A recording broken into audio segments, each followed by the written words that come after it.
Hi, I'm Elisa Parker, and you know it's the Wild and Scenic Film Festival, and you probably know it's been 21 years. And that circle, the South Yuba River Citizens League, who produces this festival, has been protecting our watersheds for 40 years now and doing incredible work. And so do connect with the team if you happen to come here and thank them. And also our hundreds of volunteers that help make this happen, including our team here, our crew. We've been working together for a long time, and then volunteers supporting us. So thanks to everyone. It's all about community service and getting involved and engaged. That's the theme of Wild and Scenic. Community, putting the unity in community. Well, I'm excited to have Alex Cantatore. You got it. And your film is Kumu Niu, and which Niu is coconut in Hawaiian. And this has brought you on a whole other adventure in your life, Alex. Totally. Yeah. It's been a big journey. I had never been to Hawaii before. You hadn't? No, before I was invited. Yeah. You're kidding me. Oh wait, so there's a series on trees. Is that right, or is there is? Yeah, okay. There are 3 films that I did with the National Association of State Foresters that are all about different trees in different areas of the country. But yeah, this one is pretty unique, being in Hawaii and being about a tree that not only was a source of food for a very long time and still is, but also has great cultural significance in Hawaii. And the group that it follows, Niu Now, is all about trying to bring that awareness back. So you go out, embark on this film, and you go to Hawaii for the first time then, and so you connect with the community, the organization who's supporting this. What was that experience like the first time? Yeah, it really changed me, honestly. I guess so. We were invited there by myself and my shooting partner, Nate Alexander.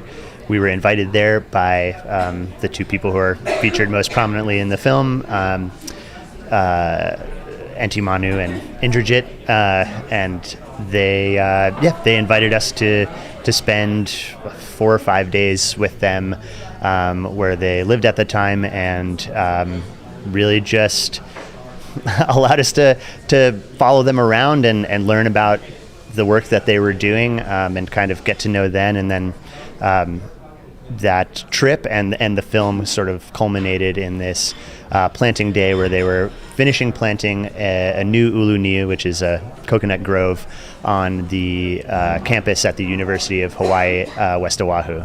And on that day, I don't know, there were probably like 30 to 40 volunteers who came out, a lot of students, other people locally from the community, some people from the university. There was even a group that flew in to do a couple different community service projects from New York City.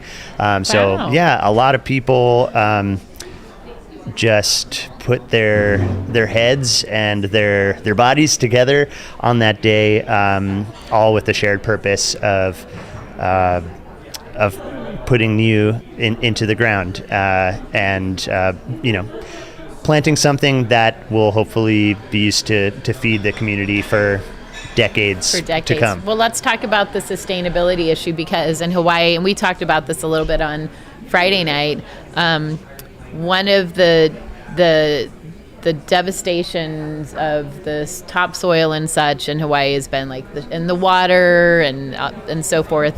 Water pollution is sugarcane, even like pineapple and things like that. And then all those things are even grown there and really are going off the island to the mainland. So how is it different with the Niu tree and being sustainable and then supporting the community for years to come? Sure. I mean, first I'll say, I am not an expert in these things. I'm there as a facilitator of the story of the work that Niu Now is doing. But I can say from spending a lot of time with them that one big difference is that their work is not about creating an industry. It's not economically driven. It's about reconnecting people with a tree that fed Native Hawaiians for 1,000 years before their systems of life and culture and agriculture were turned upside down. And what they're trying to do is, reconnect people with that cultural knowledge and allow people to feed themselves with trees that have been cultivated there for a very long time. So it's not about, it's not about them trying to create a new export or even started booming local industry at all. It's about connecting people with land and allowing them to help themselves in that way and to be healed through that connection with land. What were one of the key aspects of the story when you connected with them that you still take with you to this day, and how you're showing up just for yourself? Yeah, thanks. Actually, I was just back there last week shooting with them again because we're working on a longer film. So that's an easy question to answer. It is really the love and respect that they share for each other, for the Niu, for anybody.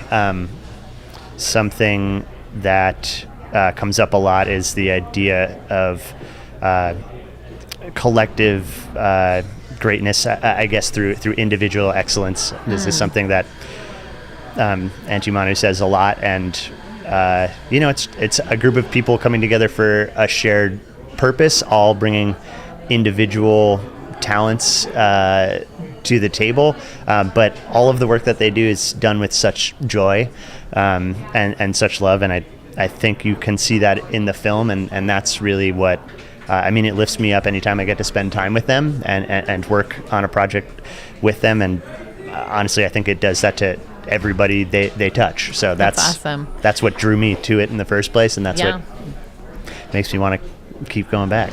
I love that. Connected greatness through individual excellence. Collective. Like we will all benefit from our individual talents. Right. Well, and that's what we're hopefully experiencing at Wild and Scenic. Yeah. Being here, that's amazing. And so you're going back. What other things are you working on? That's the main thing right now. Okay. Working with You're Niu now. Niu is my life.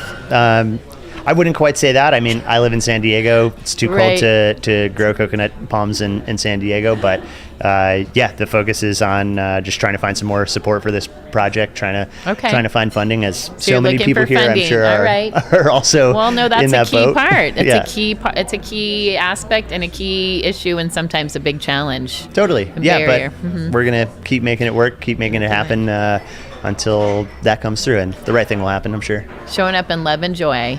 Yeah. Showing up in love and joy. Exactly. That's great. And then real quick, what would you want to tell everyone about why it's so important to both capture the stories and tell your personal story? Like why people need to hear that right now? Do you mean tell this story in particular or just in general? In general. That's an interesting question.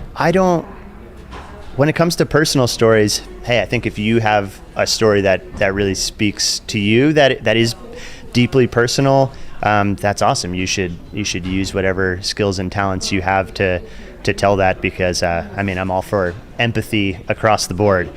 So the more we can be open and vulnerable with each other, the more we understand each other, the more we can work together to do things like solve big problems like climate change, right?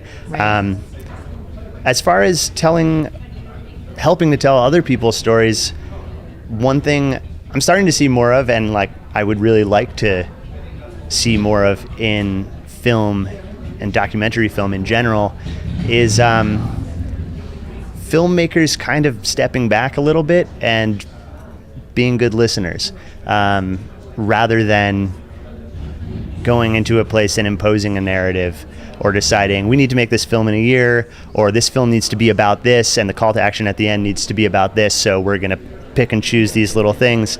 I think it takes a different approach, and it's not going to be like an easy change for the industry, but I think if we're really about what we say we're about here at Wild and Scenic, about promoting stories that are are real solutions to sustainability and climate change, and we're gonna listen to indigenous voices, then we need to actually listen. And let those stories. It's okay. Let those stories lead the way. Listening has been another key theme of the festival, and it's a pleasure to listen to you, Alex, and be here. Thank you for having me. Thank you. It's great to meet you again, and enjoy your time here. Thanks, Alex. And again, more great filmmakers coming up here at the Wild and Scenic Film Festival. I'm Elisa Parker, and we'll be back in just a bit. Thanks, Alex. Thank you, Lisa.